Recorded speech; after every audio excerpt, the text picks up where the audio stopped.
some welcoming words and an introduction. First of all, we are very happy to have you with us.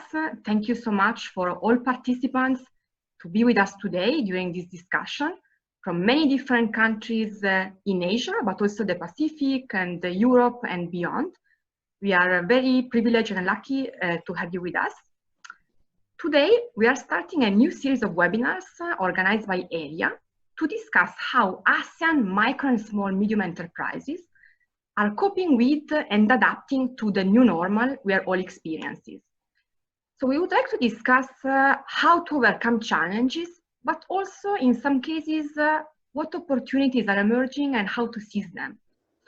And throughout this series, we want to combine perspective from ASEAN SMEs with the ones with experts from various regions and organizations.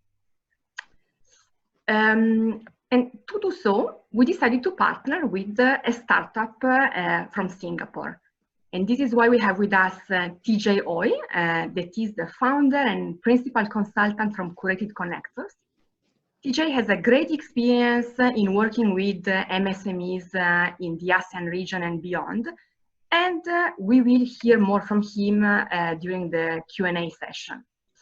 And because I mentioned the Q&A session, I think you should see at the bottom of your screen a Q&A button. Please use it to ask questions to speakers. Even if this is a digital event, we would like to have and make this discussion as interactive as possible.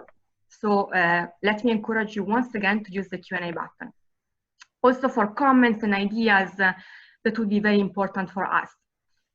To speakers, when you don't speak, perhaps mute your microphone to avoid background noises. And just remember to unmute yourself before speaking. And now, let me also thank all speakers being with us today. We are very lucky to have you. And we have today some representatives from ASEAN MSMEs and from other organizations that are working a lot on SME issues. We have Mr. Anthony Gunawan, who's an IT enthusiast and expert. And he's also the CEO and founder of Wakuliner in Indonesia. This is the first and only in-one culinary platform in Indonesia. And it's also a company that has already won several awards in ASEAN. And Anthony, I think, will tell us more later. We are also very lucky to have with us Mr. Dan Itsara, Chief Technical Officer of Morphosis, a digital consultancy SME based in Thailand. And both Anthony and Dan, they have spent some time in their lives abroad, notably in the US, for living or studying, and then they decided to come back to the region to be entrepreneur and businessmen. We also have with us Dr. Lucia Cusmano, and we are very lucky to have her with us today, who is the acting head of the SME and Entrepreneurship Division at the OECD Center for Entrepreneurship, Small and Medium Enterprises, Regions and Cities. Lucia, throughout her career, has worked extensively on topics linked to SME policy and entrepreneurship with many OECD countries and beyond. And hopefully he's already with us, and if not, I hope he doesn't have connection problems, but we should also have with us my colleague, Dr. Dionisius Narjoko, Senior Economist of ERIA, who has worked extensively on the issue of SMEs in ASEAN. But to save time, precious time for the Q&A at the end, let's start with the first topic we want to discuss today. As we were discussing with speakers, some of you may have heard, many countries are now starting to ease lockdown measures. And this has meant new requirements, new guidelines, new rules on how to do business. So now ASEAN MSMEs, they need to operate in this new norm. So we would like to hear from speaker in this first round what this new norm has meant for their businesses, or more in general, the SMEs they are working with. And let's start this time perhaps with Anthony, Wakuliner, Indonesia. Anthony, the floor is yours. Thank you, Julia. I have to go first, huh? Yes. Right. Good afternoon, everyone. Thanks again for your time to join us today. So brief introduction. My name is Anthony. I'm a representative of, you can call us Waku for short. So Waku is a catering and cloud kitchen platform in Indonesia. So we focus on serving catering, daily meals, daily catering services for corporates, organization, government agencies on the daily basis, like the rice boxes, snacks, frozen food, ready to cook, you name it. So COVID-19 and the new norm has been educative and enlightenment so far. It threw all of us off the rail, but they also introduced a lot of ups and downs to our business, but especially the opportunities. It definitely has introduced a lot of opportunities and new market segments. The way I see it is that it has shown us how fragile a business can be and how agile a business must be. So during the old normal, we used to focus on corporates in central business districts, right? Because that's where the major corporates tie in together, and government agencies as well.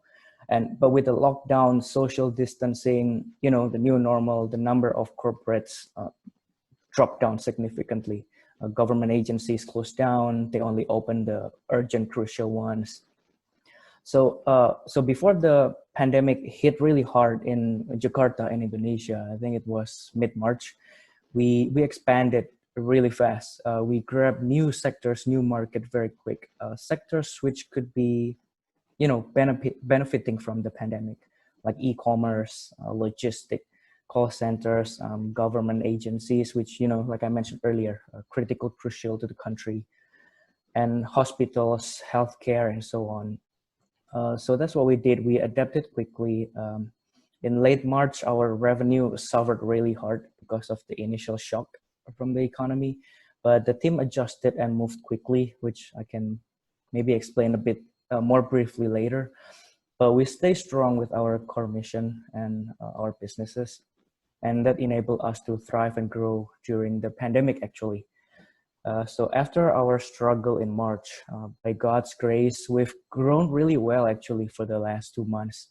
We got back to where we started before the pandemic, and we even grew bigger on May. So we've been very lucky and blessed in this situation. So yeah, in summary, the new normal has forced us to reform how all of our departments work, how we prepare our products, our services, how we deliver. We remove a lot of policies, SOPs. We recreate the new one. It has been really stressful, so much burden on our shoulders, but it's been really educative and enlightening so far.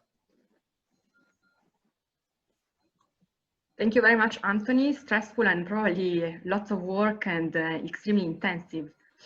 Now let's move to the perspective of our second representative from an MSME. So Dan Morphosis, now in Thailand. Yeah, thanks. I think maybe to give the full perspective, it would be helpful for me to give a little bit of my background and sort of like how I ended up at Morphosis. Basically, for the past 5 years or until recently, I actually ran a startup company in Thailand. It's called Glassic, and we're an e-commerce company, and we sell prescription eyeglasses. So something similar to Warby Parker in the USA. So I was in charge of sort of the technology as well as the financial aspects of my startup. We actually had made plans before any of this COVID thing hit or before it was known. We had made plans where we saw that our technology, the technology part of the company was pretty much built out and was in maintenance mode.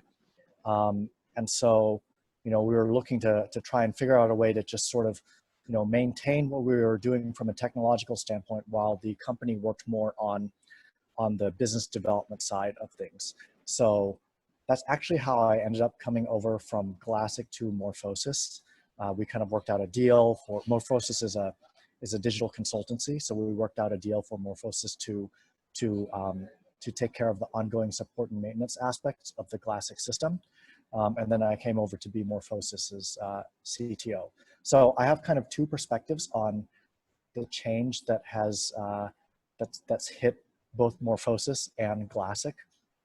So from the Glassic standpoint, you know, one of the things that we worked on throughout all of 2019 was basically increasing our retail presence. So we had started as a purely e-commerce company. We found that there were essential elements of our sales funnel, specifically product trial, that we weren't able to easily accomplish through online or through our home try-on systems and things like that. And so throughout 2019, we worked on a whole bunch of partnerships with an optical chain so that we could get our products into these different stores across Thailand.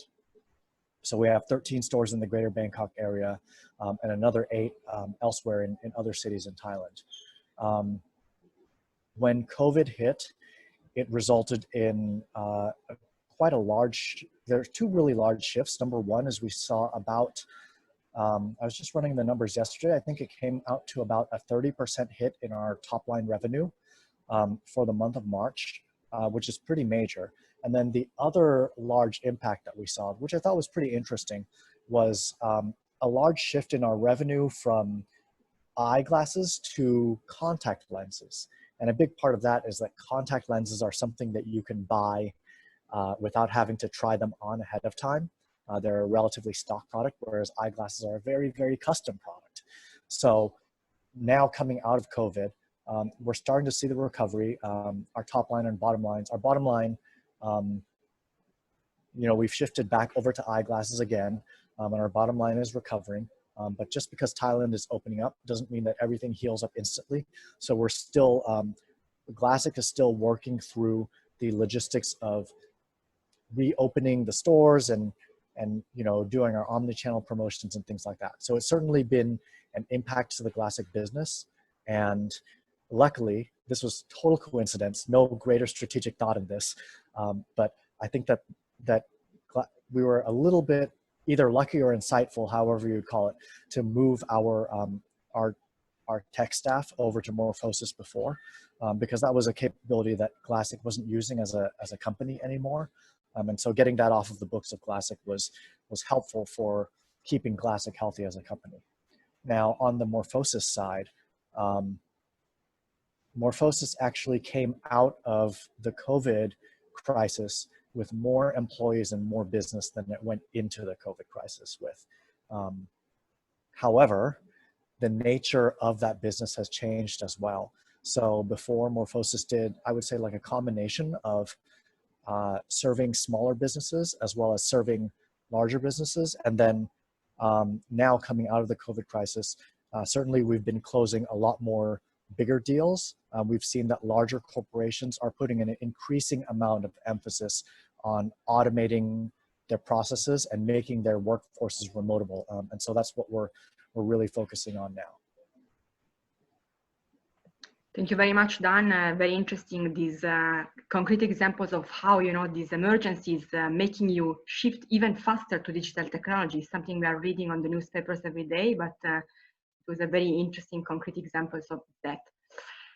Now, perhaps a broader perspective with Lucia, who will tell us something about what trends she's observing in OECD and perhaps beyond.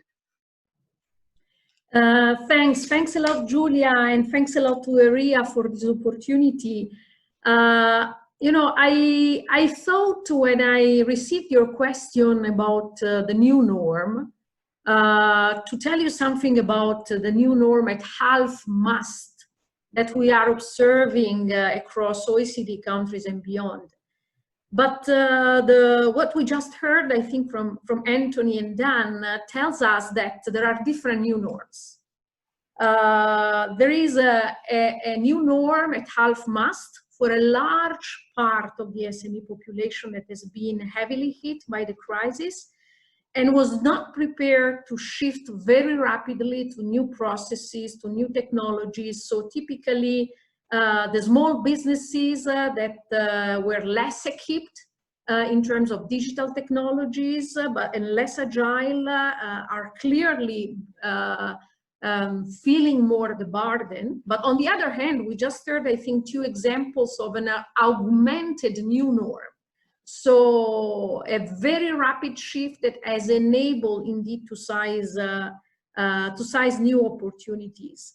At the OECD, we have been monitoring since the beginning of the crisis, already at the end of February, the impact of the pandemic crisis on small businesses, and of course, being an organization that is meant to help countries do better policies, we have been also monitoring the role of public policy in enabling small businesses to weather the crisis.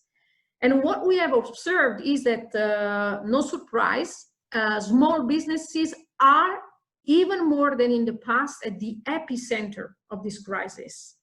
We looked over 60 countries at business surveys, confidence surveys, and the picture up to a few weeks ago was very grim and very dismal.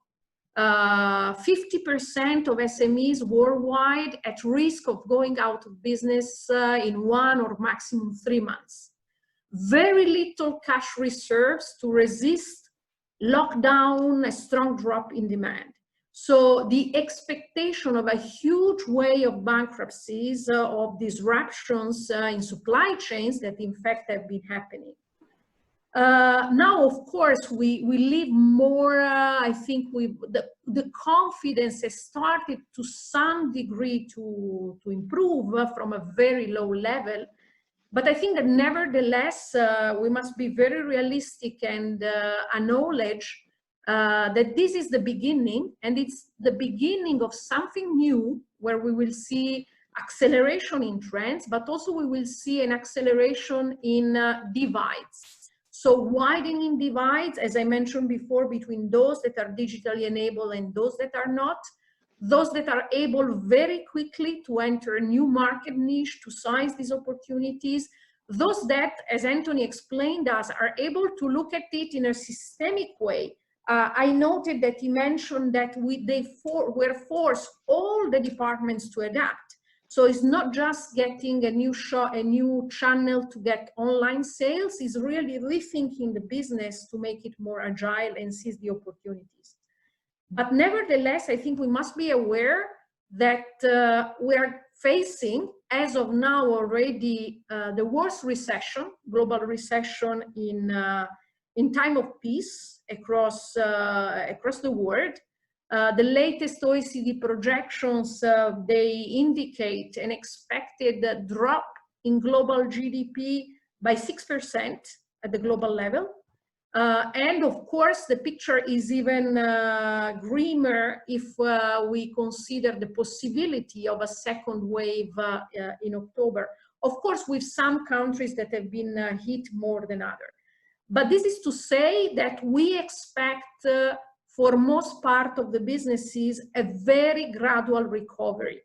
The fact that social distancing and health measures are still impacting the way some businesses are working, let's just think at tourism, accommodation, retail, trade, means that for many businesses still, if they keep their traditional modes, this will mean being able to operate only at low capacity, with all that it implies in terms of fixed costs, in terms of cash flow needs, etc.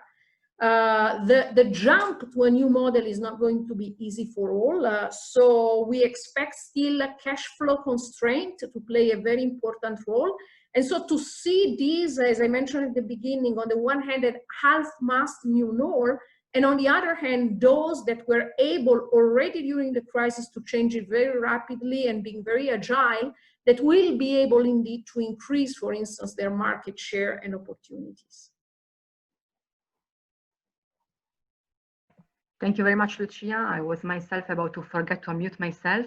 Very clear and to the point, broader view about what's going on, opportunities, but also many challenges that will continue in the future. And now we are very happy to see also Donny that is connected with us, Dr. Dionisius Narjoko. I already introduced you before. Can you please tell us a little bit what do you think, what dynamics you're observing for SMEs in the ASEAN region? Thank you, Juliet. Hi everyone. I'm sorry I was late. I guess for SME in ASEAN regions, especially for these new normal situations, well, one point is that before this new normal, usually or typically they're struggling, so it's the time for their survival.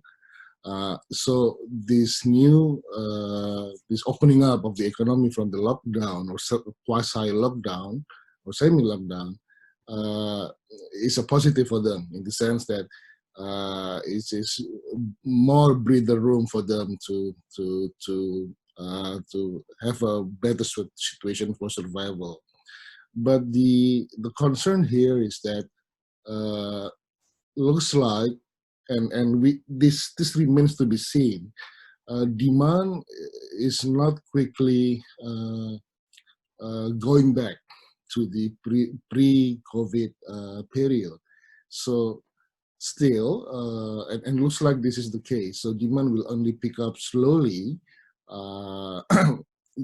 after the opening up of the closed economy. Then survival is still the issue for many of the small companies, even the medium size. So, so still, survival is one of the issue. But then on the other side of the coin, all of this crisis is the time for efficiency. So it should improve somehow efficiency of operation of the firms, including the small and the medium one. So that's a kind of the positive things coming out from this, and which means those that is more innovative, more efficient, having a lot of ideas how to deal with this crisis should be the one that survive this one. But yeah, so that's just two observations that I can share with you as initial comments. Yeah, thank you. Thank you very much, Donny, for reminding us about the effects of so-called creative destruction. Now we can move to the second topic for our discussion today. So we would like to maybe know a little bit more in details from our representative from MSMEs and more general comments from Lucia and Donny about what plans and strategies SMEs had to develop to overcome challenges. And I think Dan and Anthony have already catch some of these issues already, but we would like to learn more. And also strive towards success, because I mean, if you are here with us today to tell us about your story, it's also because you had to successfully overcome some of the challenges you had to face. But please tell us also about what you're experiencing now, and perhaps also in the medium term, because as Lucia, Donny, and TJ were also saying earlier, this is something that is not disappearing right away, but it will mean adaptation also in the coming months and perhaps years. So this time, let's start again with the point of view of one of our SME representatives, but let's start with Dan, Morphosis in Thailand.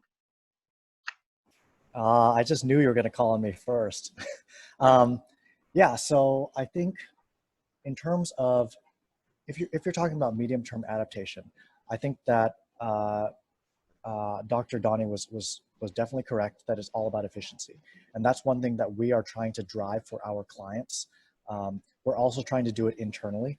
So like for us, as a technology consulting firm, a lot of the work that we're currently doing outside of client side work is around technology investment, and how do we build the sort of like building blocks that we believe every company is going to need.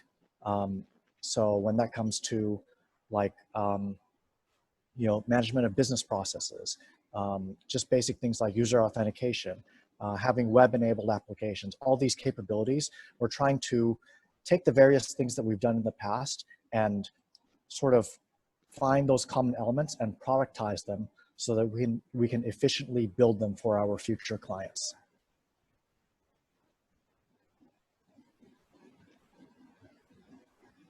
Oh, you're muted. Thank you very much, Dan. And now let's move to Anthony, the perspective from Wakuliner in Indonesia.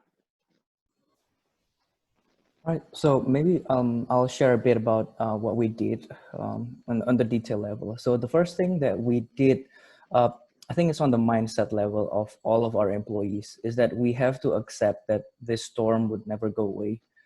So the mindset of starting from the investors, all the shareholders, the teams, all the way to our kitchens had to be synchronized. And we did that quite successfully. We accepted that, how painful it was for so many of our team members. So instead of waiting it out, we adjusted. We were moving heaven and earth to adjust.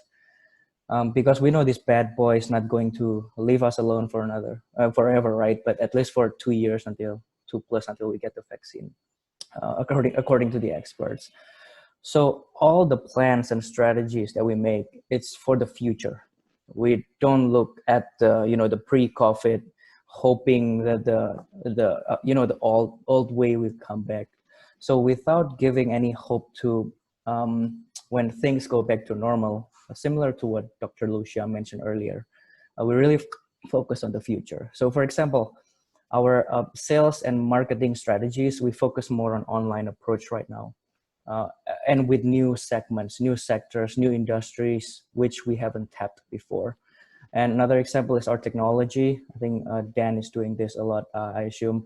We focus more on, the security, because nowadays people online, all of us are online more than before, right? So we tapped on more on our security. Our technology has to support the new SOPs and so on. And another example is our product and R&D team keep innovating, coming up with the new demands, like a healthy drink, traditional drink, a healthier food, and so on. And our kitchens as well, we put stricter health and hygiene metrics in them as well.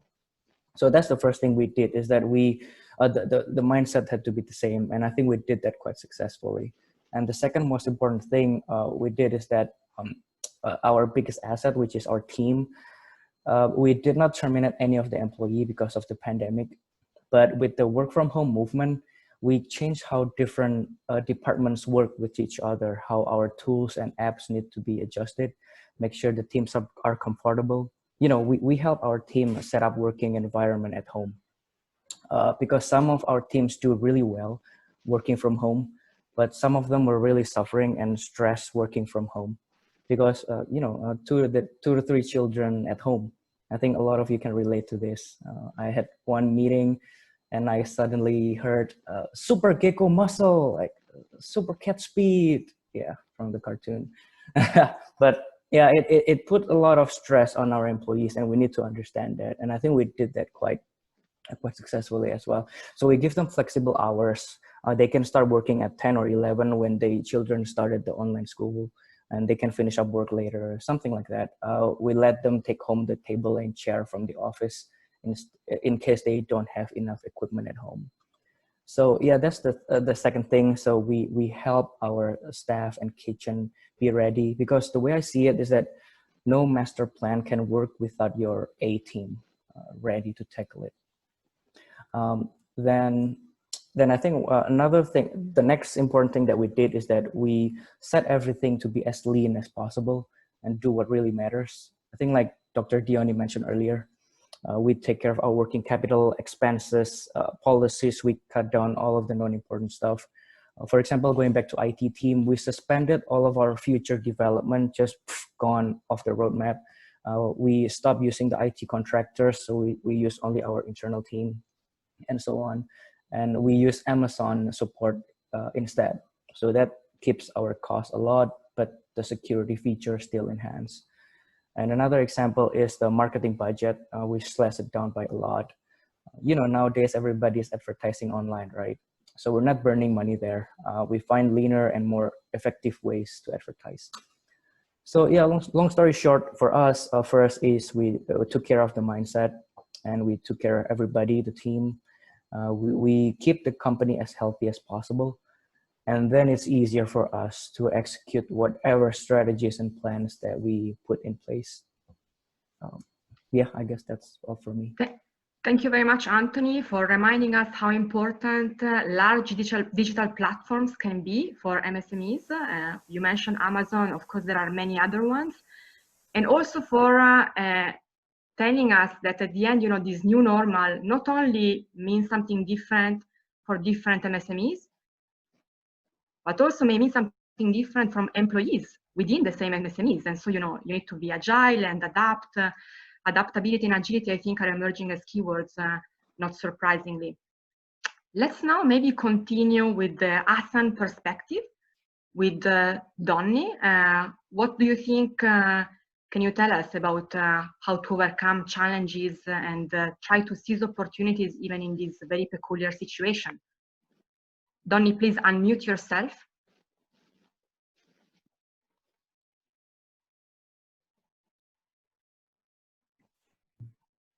Yeah, again, your questions, Julia? Sorry, Donny. I was asking you, I mean, what trends are you observing regarding, you know, how MSMEs in ASEAN can overcome, you know, these challenging times? I mean, how to make the most of it and try to be forward-looking to take opportunities in a positive way. Mm-hmm. Well, we have not done a lot of research on this because it's still happening. But in terms of how to deal with it for the futures, I guess there is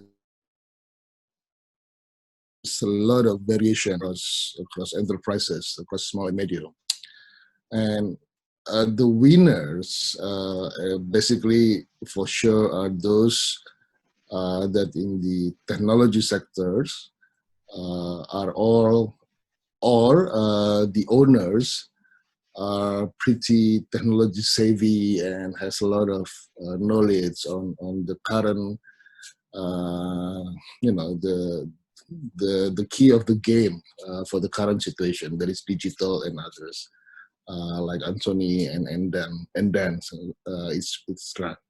So it's I guess before we answer your questions, I guess there is some sort of issue or social issue within the group of SMEs about this. If you're talking ASEAN countries, and if you're talking developing ASEAN countries, there is big variation of this, of the responses, and how these companies see the future. You know, for sure, only some sort of group of enterprises that can quickly adjust and see how to survive or even to grow out of this or during the situations with a lot of efficiency measures, a lot of responses. But there are other enterprises who are, I guess, still in difficulties because they first, they don't have some sort of long-term perspective on how to deal with all of this. That's one. Second, I guess some of them knows the importance of digital or going to digital economy, but then not many of them are able to quickly switch to that. As Anthony mentioned, one key factor is, I guess, the flexibility in changing mindset, and this is also not necessarily applies. I mean, not all SMEs has this capability to quickly change their mindset. So there. For this type of enterprises, there's still support coming up from, I don't know, NGOs or government.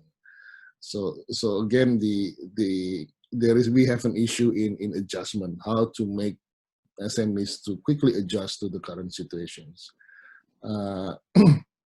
And finally, the last observation that can see that's still more or less problematic is actually SMEs that, this is SMEs typically in manufacturing, and they are part of supply chains of the manufacturing. In Kerawang, for example, I know there is one big, a lot of small, even close to micro enterprises, and they're all combined in one unit or organization, which is they all combine gather in cooperative, and they all producing these nuts and bolts, literally nuts and bolts, and they're supplying to OEM like Honda, Toyota, and others. As you can read the news in Indonesia, for example, 2 days ago, 3 days ago, the sales of the car down by 95% monthly. Oh, sorry, in the same period with the same month last year. So that means for this kind of companies, enterprises already in the supply chains of manufacturing, they still have their issue is really survival. Their issue is cash flow because they are depend on the assembler, their forward firms they supply. So again, 3 points. One, yes, a group of enterprises can quickly adapt and can grow given all of the potential new market. But there are other issues with the other types of SMEs. Yeah, thank you. Thank you, Donny, also for mentioning the issue of supplying chains, because it's a key topic for Southeast Asia and also many other countries, and it has not emerged yet. Let's move now to the last intervention for this second round, and to Lucia. What can you tell us about the trends you're observing before moving to the Q&A? I see that some questions have already arrived, so we will need to switch to that towards the end. Lucia? Yes. Thanks. I think that the two aspects that have been highlighted by the colleagues in the panel stand across OECD countries and globally. That is to say, accelerated digitalization. This is clearly an ongoing trend, but it's a trend that will probably even accelerate in the future. And the second one is the reorganization of supply chain. Let me say a few words on those. In terms of digitalization, I think that Anthony also said it very clearly. It's an accelerated digitalization that does not concern only one function of the enterprise, only the managers, or only one single aspect of way businesses work. It's really a systemic change, and it's a systemic change at the level of the firm, of the business, but also at the level of the ecosystem in which the firms are operating. Hence, it's very important the role that, for instance, the platforms, the service providers, the consultants can play to accompany the small businesses towards this change. It is fundamental that some conditions are in place that depend also on investment by policymakers. What about connectivity? It's all very nice. The firm can have excellent ideas, but if they don't have access to high quality broadband connection, then the possibilities are very limited.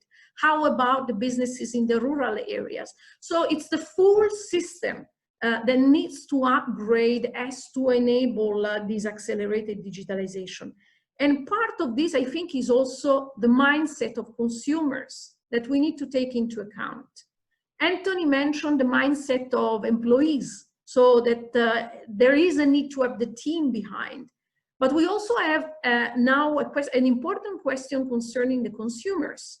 Many of those have approached digital channels for the first time during the crisis, or they have been experimenting. How much of this will stay, and how much we will return to old habit in consumptions as the crisis fade away? The expectation is that something will stay, but will it be the same across sectors? It's a question. We had recently a discussion, for instance, with a firm in the fashion industry. Fashion is one of the traditional industries where typical consumers like to touch, to have the real experience. How can you go and ensure that in a digital world you keep also the emotional side of the fashion, of the clothing industry? Fish markets, I thought that was a very good example. Some fish markets in Europe that have functioned for not centuries, for thousands of years live, all of a sudden they went online. An online auction for shrimps in an old market of Barcelona in Spain that has functioned for thousands of years live. How much of this will stay? That's a question for the businesses as well as for the investors in the businesses that have new ideas, because one question is also how much of this new demand will stay there, or you as a business will be able to keep there by accompanying the customers. The other aspect I think it's absolutely relevant is that of the reorganization in supply chains. We are expecting, and it's already happening, that for some supply chains, global value chain, there will be a strong drive for relocalization. Of course, in Europe and in the US, this has been very much on the headlines over the past weeks or months, is strategic functions that need to go back according to policymakers and governments. So if there is going to be a reorganization of supply chains at the global level, how to capture the opportunities that will rise there? And if you allow me just one final word, in all these public policy matters, we have seen an intervention by government at an unprecedented level, but this intervention is currently focused on liquidity. And rightly so, because the risk is that of a massive bankruptcies in the absence of liquidity. But how to go from liquidity measures to longer-term support measures for digitalization, for skills development, for insertion into global value chain, how to turn the short-term support into longer-term structural support, this is going, I think, to be the big question ahead for governments that are intended to support their small enterprises. Thank you very much, Lucia. I think that in the remaining time, we can directly move to the Q&A, and I leave the floor to TJ. Unmute yourself, TJ. Yes, thank you very much, Julia. Thank you very much to all the speakers. I think we really appreciated the balance, your views, from a policy point as well as from a practical business point. And thank you very much for the participants for the many questions that have come. So let me attempt to try in the remaining time to go through as much as possible. Now, I will at times just combine questions together and then throw it to the floor. And for questions that are thrown to the floor, perhaps if I could ask for our speakers to be succinct, keep it to within about a minute so that we can have as much interaction as possible. The first question that I will throw out would be, there have been two questions that have been talking about insurance. Opportunities as well as, how do you see the insurance industry playing a part in the new normal? Would there be opportunities? And what type of insurance do the businesses see they may need in the new normal? So perhaps I can throw it out to our entrepreneurs first. Since the last round, it was Dan that started first, I will quickly push it over to Anthony. If you'd like to just have a quick response to this part on where do you see insurance heading for businesses like yours? Thanks, DJ. Tough questions. We don't work with insurance a lot, to be honest. But I think it's on the kitchen side. I can see probably not more on the insurance side, but more on the food safety. they might offer more insurances for, the employees that risking their life to still coming in and cook for them, the logistic team, the deliveries. I think that we can still put more focus on people and departments who are again risking their lives, risking their health. For me, I've been very fortunate. 3 months work from home. I never come into the office, no real meetings. But for my quality control team, sales marketing, kitchen chef, yeah, they all fighting it out there every day. So I think there's definitely a big opportunity there. A lot of them are uninsured right now, at least in our team. So I think that's a market that they can tweak into. Okay, thanks very much, Anthony. How about Dan? Any quick thoughts? So quick thoughts. I think Anthony covered things as far as like the employee side of it. Let me just sort of generalize the question into financial instruments. I think there's still plenty of opportunity for financial instruments that can be developed that are more oriented or can better serve small businesses. I know it's not an easy thing to do. So like, for example, a lot of small businesses, the sort of chicken and egg problem that they face, or the chicken and egg problem that Classic faces, is basically that we have to pay 50% upfront for our inventory 3 months in advance. And so that's a huge, that results in a pretty large amount of like financial investment that has to be tied up. It increases our working capital requirements. Larger businesses obviously have access to commercial paper and things like that. We don't have access to things like that. And I think that if you're talking about wanting to make businesses more agile and more survivable, one valuable product could be like the financial instruments that would allow, secured loans or something like that, or revolving credit for smaller businesses. Thanks, Dan. For Dr. Lucia and Diony, would you have any quick thoughts you'd like to share? Thanks. I would like to reiterate the point just made by Don in terms of the financing instruments that also covers the insurance side.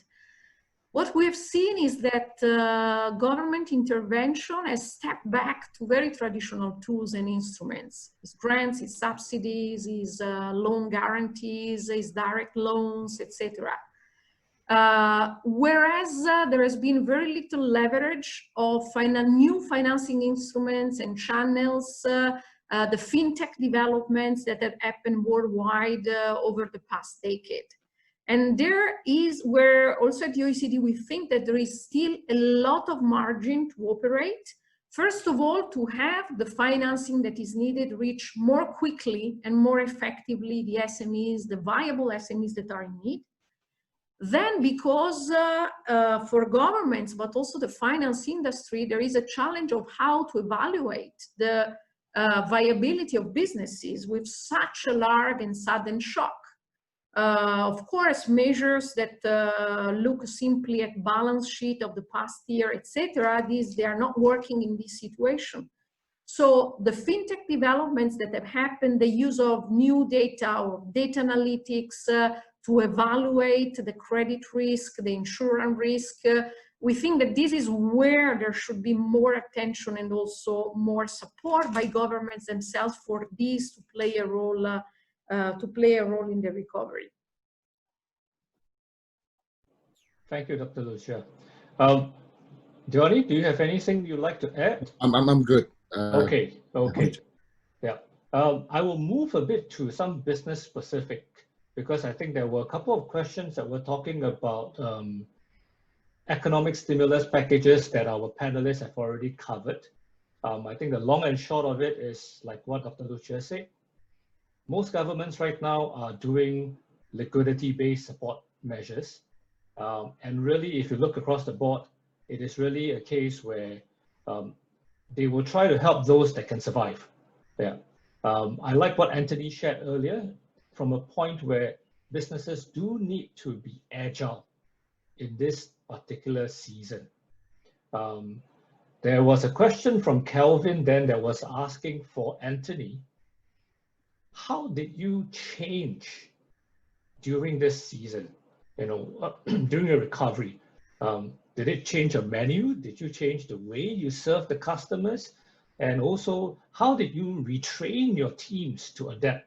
Because, when we talk about mindset change, team alignment, theoretically, it's always very easy, but the actual practical implementation is always a challenge. So in the interest of time, Anthony, I'm going to ask you to, give us a good answer in less than 2 minutes, if you could do that. Yeah, sure. So, hi, Kelvin. So Kelvin, like I mentioned earlier, almost all of our processes had to change. Menu-wise, not a lot of menus changed. We did develop new menus, healthier menus, a ready-to-eat frozen food kind of menus to serve people who are working from home. Serving customers also changed by a lot. We used to serve a buffet, parties, coffee break meetings, seminars. Yeah, those are all gone. So we focus more on the delivery, how to deliver it safely, how to protect our drivers, how to protect our staff, give them the glasses, the glove, the mask, and so on. And how did we retrain our team? I think it's very easy for us to retrain because it's a survival mode. You don't adapt, then yeah, bye-bye. So it's very easy to train. Everybody was on board day one. A lot of them, like Dr. Lucia mentioned, a lot of our team live in the suburb area and very poor connectivity, data, telco signals. So we help get them, the Wi-Fi, the broadband, the modem, just to get them on board. But yeah, it's not that hard to retrain them. The skill set is pretty much the same, but it's just the facility to facilitate them better. Thank you very much, Anthony. Let me move on to this interesting question, because we've been talking, maybe let me take one step back. There was a question that was asked that was posed in terms of what can my business do in this season because I can't do anything. As an entrepreneur myself, as a startup, my encouragement to you would really be begin to think slightly outside of your current scope of your business model, because you're a training center. So if you're a training center, can you do something online? Can you begin to attract your students? Can you shift the mode of how you've done it from a physical presence to an online presence? So some thoughts for you to think about, because really, like I think all our panelists have shared, there is a need for the SMEs to learn to be agile, yeah, especially in this particular season. And then I guess when we talk about technology, digital transformation, the whole digitalization, a question that was posed would be, would this mean less employment opportunities in the future? Or how will this change the skills needed in human capital? I would like perhaps for Dr. Lucia, if you could share with us a little bit first before I have the other panelists share their thoughts.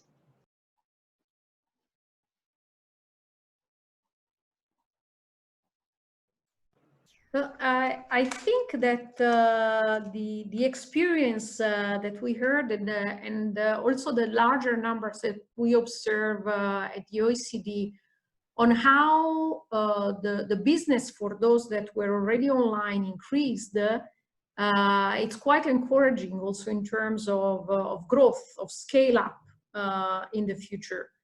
I recall some numbers in Canada, basically 30% of the businesses that were already online before the COVID crisis started, they were able to scale up in a few months to have a significant increase in sales and therefore also to hire more.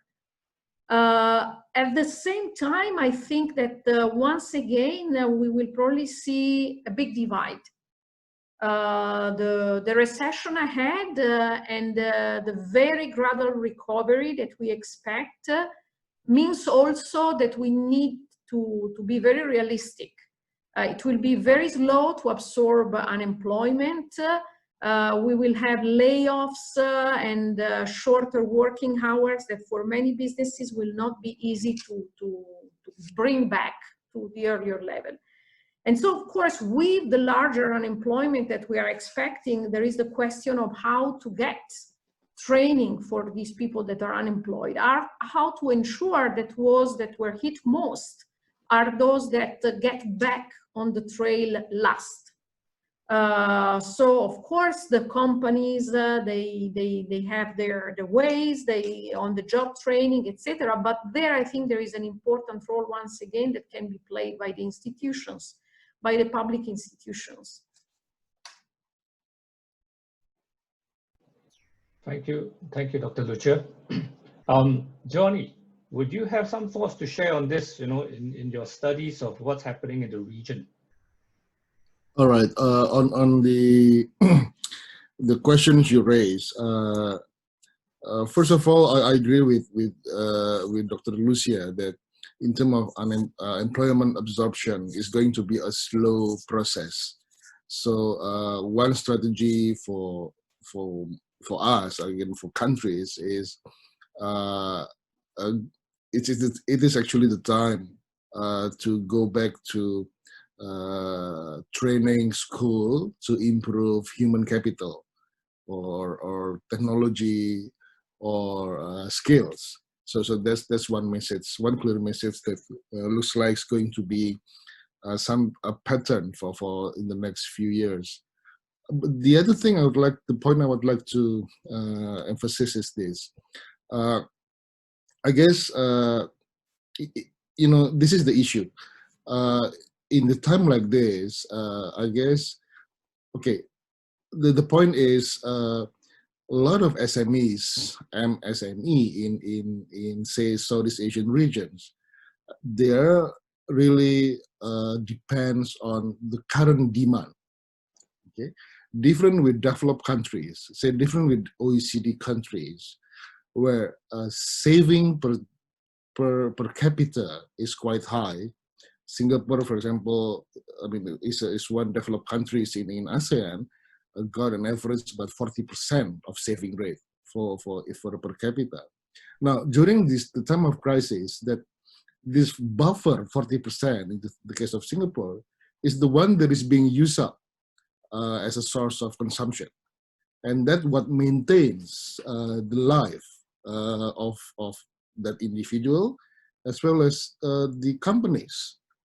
Okay, but look at the other countries where basically the saving rate is so minimal, and which means there is no buffer. And if you're talking about the next few years or the next few months or next 1 year, still to me, the key for survival for SMEs really depends on demand. Recovery of the demand. And to me, the current typical approach of many governments, which is actually correct, the social support, social subsidies, may not be enough to sustain the micro and small enterprises. We need to have the economy jumpstart. So it is going to be more than the social support subsidies or system support at this moment. We need to have more than that. I do not know what, but it's really we need to have that. And for Indonesia, for example, I guess we need to have more government support, fiscal policy, to be able to really jumpstart this economy. Because the logic that I mentioned here is that for many developing countries, the point of survival or growth of SME really depends on the current demand situations. So one way to help SMEs actually is to increase demand, but this increasing demand need to be more than what we are seeing now. That's my point. It's maybe rather unfavorable news for many developed countries in the sense that their budget deficit need to be higher than what we are seeing now. So that's the, I don't know, this is still a homework for everybody, but yeah, this looks like there's one way that needs to be done for developing countries. Yeah, that's my view. Thank you very much. Thank you very much, Diony. It's very true that we will have to see the demand continue to rise, but I guess that will have to take time. And it was interesting earlier, even though we were saying that, okay, for most businesses, demand is slow, but yet for our two gentlemen, that have joined us today as our speakers, your business actually has been pretty good. I'll be modest for you. It's been pretty good. Let me just touch on probably the last question because of time. I would want to throw it to Dan first, because we have a participant that was asking this question. How have businesses been closing deals or partnership opportunities while no travels were allowed? Definitely a new norm in this whole situation is the fact that, yes, you secured a deal, but then what does it mean? How do you close the whole cycle? Perhaps Dan could share a little bit from your perspective. Yeah, sure thing. Basically, so to answer the question directly, there is no part of our sales cycle that requires people to physically meet. Everything from the top of the funnel, branding, marketing, everything that's done online. We meet remotely with clients. Usually it's actually very rare that we have clients come into our office. And that's because, all of the material we produce for them, it's done in documents or in presentations and things of that nature.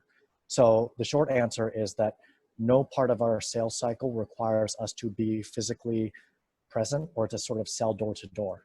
I think maybe a relevant piece of this that I kind of want to answer relates to the previous question as to like, are there more opportunities or are there fewer opportunities available in the future?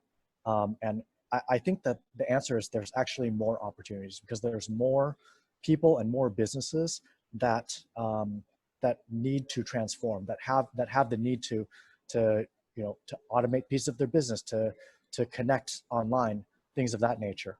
But that does mean that there are more opportunities for people who have the skill sets to do that. And so obviously there's a workforce and policy issue there.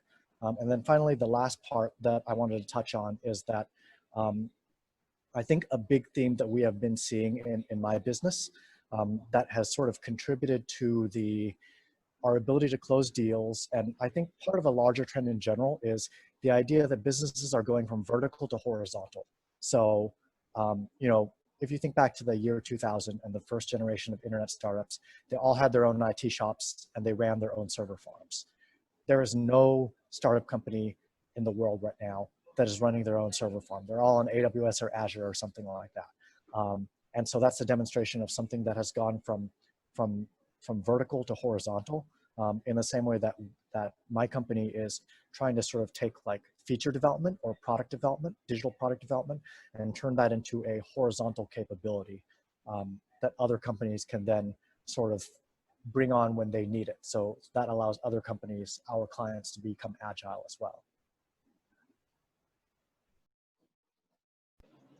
Thanks very much, Dan. Julia, how much time would we be able to spare before we have to, so that I can throw this to Anthony as well? I think Anthony can reply very quickly, but then it will be time to close, unfortunately, despite the very interesting discussion we're having. Okay, yeah, maybe I'd like to add in Indonesia only, travel right now allowed in Indonesia, as long as you have the permit from the company, business travel. So as long as the other party is willing to meet, with the COVID protocols, wearing masks and everything, I think we can still close deals. In Waku, we're a B2B and B2G business, so we close deals with the people, human touch, our sales team meeting the HR and GA. So yeah, I would say just as long as you're within the safe and the COVID protocol, just do it. But if not, like Dan said earlier, don't focus on the old lost client or existing that you're hoping to come back, just treat them as a lost client and just get new opportunities, new clients, new segments, and new industries. Thanks very much, Anthony. Thank you very much to all our speakers, Dr. Lucia, Dr. Dioni. I will hand the floor back to Julia.